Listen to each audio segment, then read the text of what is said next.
Charlie, we're ready to rock. What if the thing you call you, your instincts, humor, your need for control, the way you go quiet when someone raises their voice, the reason you're drawn to unavailable people, the reason you are an unavailable person, what if none of that was personality? What the hell are you talking about? What if it was architecture, built not by choice, not by character, but by absolute damage? So, here's where I get slightly stumped. If trauma literally restructured your brain into what you are, what exactly gets lost when you heal? You're listening to The Unusual Practice, and today we're going somewhere that the wellness industry does not usually take us. We're talking about the neuroscience of identity, specifically the evidence that what we experience as self is in many cases a neurological adaptation to pain, a survival strategy that got so good at its job, you started calling it your name. All right, so basic neuroscience, but stay with me because this could get disturbing quite fast.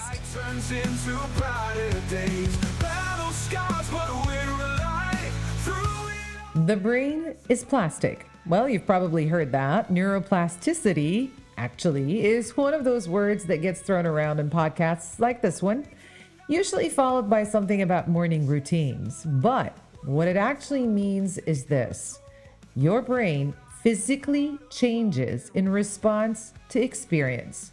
Neurons connect, pathways form, and structures shift. And they do this whether the experience is good or not. Don't forget to like and subscribe. Here's what happens when a child or an adult, but especially a child, experiences repeated stress, threat, or trauma. The amygdala, which is your brain's alarm system, gets hyperactivated. It fires constantly. Over time, it literally grows. Chronically traumatized individuals show measurably larger amygdala. Their threat detection infrastructure expands because it kept being useful. Meanwhile, the prefrontal cortex, the part responsible for rational thinking, emotional regulation, long-term planning, gets suppressed. Under chronic stress, development there stalls. The brain learns we don't need nuance right now. We need fast. We need reactive. We need alive. So you end up with a brain that is structurally biased toward threat, that reads neutral faces as hostile, that interprets silence as punishment, that mistakes calm for the quiet before something totally breaks. And here's where it gets philosophically screwed up, because the brain goes on to make decisions, build relationships, develop preferences, choose careers. It has a sense of humor shaped by when it learned that humor diffused tension. It has communication patterns shaped by which approaches kept it safe. It has an attachment style shaped by what love looked like when it was learning what love was. And we call all of that personality. Run.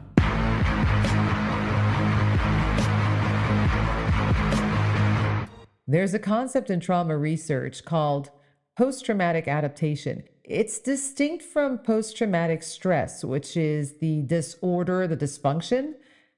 Adaptation is what happens when trauma works, when the brain successfully reorganizes around a wound and produces something that allows the person to continue functioning. Think of it like a bone that breaks and heals at an angle. The bone isn't broken anymore. You're not in acute pain. You walk, you run, maybe you even forget it happened, but your gait is slightly off. Your hip compensates. Over decades, your knee pays the price. The adaptation isn't the injury, but it's not neutral either. Dr. Bessel van der Kolk, whose work on trauma is about as foundational as it gets, spent decades documenting how trauma doesn't just leave memories, it leaves physical imprints in the body, yep, but specifically, apparently, in the brain. The hippocampus, which processes memory, actually shrinks under chronic cortisol exposure. People don't just remember trauma differently, they are different because of it at a cellular level. The brain that emerges on the other side of significant trauma is not the brain that would have developed without it. It is a different brain with different writing, different reflexes, different speeds. Now, I need you to sit with the implication of that. Because we tend to talk about trauma as something that happens to a person, as if there's a pre-trauma self that remains intact underneath, just waiting to be restored. Like removing a splinter, get the bad thing out, original self returns. But what if there is no original self underneath? What if the trauma is the sculptor? Unusual practice. We read the studies you pretend to quote. We question everything, especially the experts. It's the show that does the research so you don't have to, and saves you from another TED Talk while we're at it. Unusual practice, where thinking's still a thing. Hang on. Let me give you some examples, like real ones, not case studies, just patterns that will probably sound familiar, all right? Stay with me here. The person who is extraordinarily perceptive about other people's moods can read a room within seconds, knows when someone's upset before they've said a word. We tend to call this person a person with empathy or sensitivity or being emotionally intelligent. And sometimes it is. But in many cases, this is a finely tuned threat detection system developed by a child who needed to know before the mood turned whether it was safe to come in from school that day. The skill is real. The origin is survival. If that's you, now you know. How about the person who is fiercely independent, never asks for help, handles everything alone, highly functional, very successful, frequently exhausted? We call this self-sufficiency or being driven. But for a significant portion of people who wear this as identity, this is the direct neurological result of learning that depending on other people was unreliable or dangerous or resulted in disappointment severe enough that the brain resolved, I will not do that again. The independence is real. The root is self-protection. How about the person who is funny? Always funny. Disarms tension with a joke before it can become anything worse. Excellent at reading what a room needs. Beloved. And also, not always, but often, exhausted by the performance because they started performing before they understood what they were performing. Humor as armor is so old by the time most people get into therapy that it doesn't even feel like armor anymore. It feels like them. And that is the point. These aren't maladaptive. They're not pathological. They work. They are, in many cases, actual gifts. The trauma didn't ruin the person. It built them into something real and functional and genuinely themselves. Which is why what happens in healing is so much more complicated than anyone else tells you. And I need to warn you, it is not as easy peasy as people try to make it sound. The wellness industry has a very clean story about healing. There's a wound, you address the wound.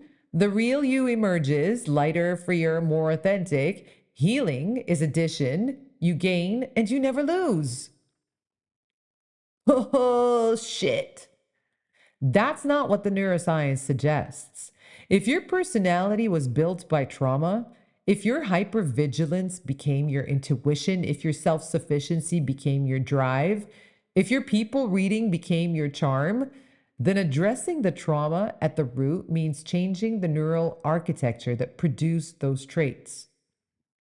You don't just process a memory, you restructure an entire system. And here's what that looks like in practice, because this is where the research gets a bit uncomfortable. A significant number of people who undergo successful trauma therapy, EMDR, somatic work, prolonged exposure, whatever modality you want to use, report a period of profound disorientation. Not because they feel worse, but because in some ways they feel like themselves. The hypervigilance drops, the constant scanning stops, and what is left is quieter, more neutral, less sharp. For some people, this feels like relief. For others, it feels like loss, because the hypervigilance wasn't just painful, it was theirs. It was how they moved through the world. It was how they knew things. It was part of what they thought of as their intelligence. So I want to be precise here, because this is where it gets philosophically serious rather than just psychologically interesting. When you remove the survival adaptation, you are not uncovering the original self. There is no original self preserved in amber underneath the trauma. Development doesn't work like that.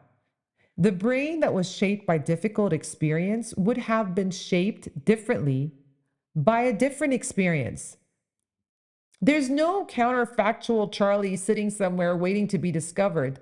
There's just this one, the one built here. So what does healing actually mean? What are you working toward, if not restoration? Here's where I land on this, and I want to be clear that this is synthesis, not settled science, because the field is genuinely still working this out. But the reason I'm tackling this today is because I was that person that thought that if I dealt with my traumas, with my issues, with my whatever, I'd come out a much better person. And I'm here to tell you that's not really true. I think the question of, will I lose myself if I heal, is actually the wrong question. Not because it's not real, it's extremely real, and the fear behind it is legitimate, but because it assumes that the self is a fixed thing you either keep or lose.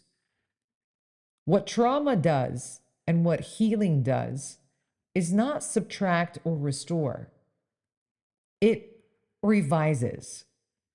The trauma revised you once without your consent in response to conditions you did not choose. That revision produced something real and functional and genuinely you. And also possibly something that's costing you in relationships, in your nervous system, in the toll of maintaining adaptations in conditions that no longer require them. Healing done well is another revision. This time, with more input from you, not replacing the scar, but changing your relationship to it, updating what it costs, basically. The perceptive person doesn't stop being perceptive. They get to choose when to deploy it rather than having it run in the background as a constant involuntary scan. The independent person doesn't become dependent. They get to access connection without it feeling like surrender. The funny person doesn't stop being funny. They get to be funny from ease rather than from necessity. The traits remain. The grip of them loosens. And yes, something is lost. I don't want to tidy that up because I think the tidying is what makes people distrust the therapy industry. Something is lost. The intensity, mostly, really. That's my experience. The edge that came from needing the edge. You know, when you're not fired up very much anymore. The feeling of being very, very good at sensing danger, because danger was a constant companion. And that kind of goes. The loss is real and it deserves acknowledgement, not necessarily a reframe, because you can still tap into it if you find that you still need it. It just won't be as fast as it was before. Don't forget to like and subscribe. There's a researcher named Dan McAdams who studied narrative identity, the idea that we construct a story about who we are from the experiences we've had. And in his work, he found something that I think is the closest thing to an answer I've found on this question. People with the most integrated sense of self, psychologically speaking, aren't the ones who had the easiest experiences. They're the ones who incorporated the difficult experiences into a coherent story. Not this happened and I survived it and here's the version of me before it, but this happened and it shaped this and I carry that and I've also made choices about it. No restoration, no erasure, but rather authorship.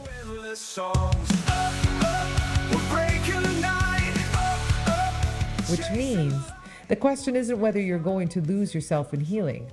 The question is whether you're currently living as a self that was authored by your pain, or one you had any hand in writing. And I think that distinction is worth sitting with a lot longer than this episode. This has been quite an unusual practice. If this landed somewhere real for you, I'd rather you tell someone in your life than leave a review, though the review is also welcome. Don't forget to like, follow, and rate this episode. Until next time, stay curious. This was Charlie signing out. Mom, somebody just followed me.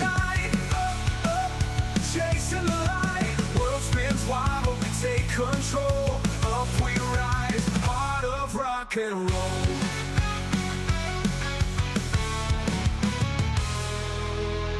Through the chaos, feel the beat. Drums of hope under our feet. Elevate where love belongs. Practice life through endless songs. Through the chaos, feel